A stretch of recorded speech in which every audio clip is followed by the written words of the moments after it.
தமிழ் சொந்தங்களுக்கு வணக்கம். ஷாம்பு கண்டுபிடிக்கிறதுக்கு முன்னாடி நாம் நிறைய இயற்கையான பொருட்களை தான் தலைக்கு யூஸ் பண்ணிக்கிட்டு இருந்தோம். அதனால் அந்த காலகட்டங்களில் தலைமுடி தொடர்பான பிரச்சனைகள் இப்போ இருக்கிற அளவுக்கு இல்லை. எப்போ கெமிக்கல்ஸை தலைக்கு போட ஆரம்பித்தோமோ அப்போ தான் இந்த பிரச்சனைகள் ஆரம்பமாச்சு. தலைமுடி ஆரோக்கியமாக வளரணும்னா இயற்கையான பொருட்களை யூஸ் பண்ணுறது தான் ஒரே வழி. அதுக்காக தான் இந்த அரப்பு வீடியோ. நான் பல வருஷமாக அரப்பு பொடியை கடையில் தான் வாங்கி யூஸ் பண்ணிகிட்டு இருந்தேன். ஆனால் ஒரு முறையாவது நாம்ளே அரப்பு பொடி செஞ்சு பார்க்கணும் அப்படின்னு தோணுச்சு. அதனால தான் இந்த வீடியோ. என்னால் எவ்வளோ முடியுமோ அவ்வளோ இலைகளை அறுத்துட்டு வந்தேன். அதை வெயிலில் 3 நாள் காய வச்சேன்.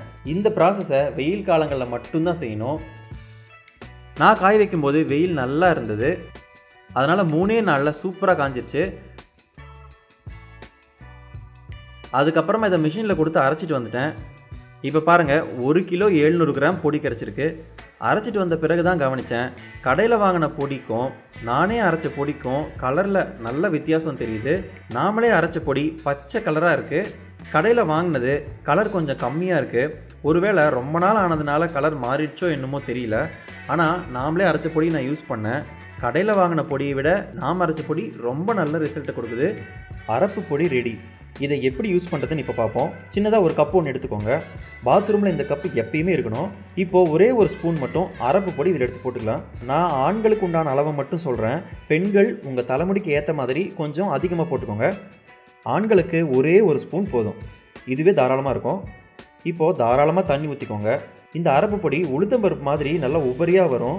அது தண்ணி ஊற்றி கலக்கும்போது தான் உங்களுக்கு தெரியும். தண்ணி நிறையவே தாராளமாக ஊற்றிக்கோங்க. குளிக்கிறதுக்கு சுடு தண்ணி பிடிச்சி வச்சுருந்தீங்கன்னா அந்த சுடு தண்ணியில் இந்த அரப்பு பொடியை கரைக்க வேண்டாம். கரைக்கிறதுக்கு பச்சை தண்ணி மட்டுமே யூஸ் பண்ணுங்கள். எந்த கட்டியுமே இல்லாத அளவுக்கு நல்லா கரைச்சிக்கோங்க. கரைக்கும் போதே எவ்வளவு நுரை வருதுன்னு மட்டும் பாருங்கள். நீங்கள் நுரை இல்லை அப்படின்னு கவலைப்பட வேண்டாம். இதை கரைக்கிறதுக்கு ஒரே ஒரு நிமிஷம் போதும். இப்போது இதை தலைமுடியில் போட்டு எப்பயும் தேய்க்கிற மாதிரி ஜென்டிலாக தேய்ச்சி விடுங்க. நல்லா தேய்ச்சி விட்டுட்டு அப்புறமா கழுவி விட்டு பாருங்கள்.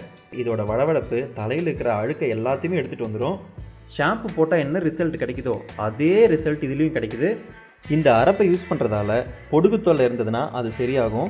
முடியை ரொம்ப சாஃப்டாக வச்சுக்கும். முடி வளர்ச்சிக்கும் உதவும். முடியை எந்த விதத்திலுமே பாதிக்காது. அதனால் நண்பர்களே, நீங்களும் ஷாம்புவை தலைக்கு போடாமல் அரப்பு பொடியை தலைக்கு போட்டு பயன்படுத்துங்க.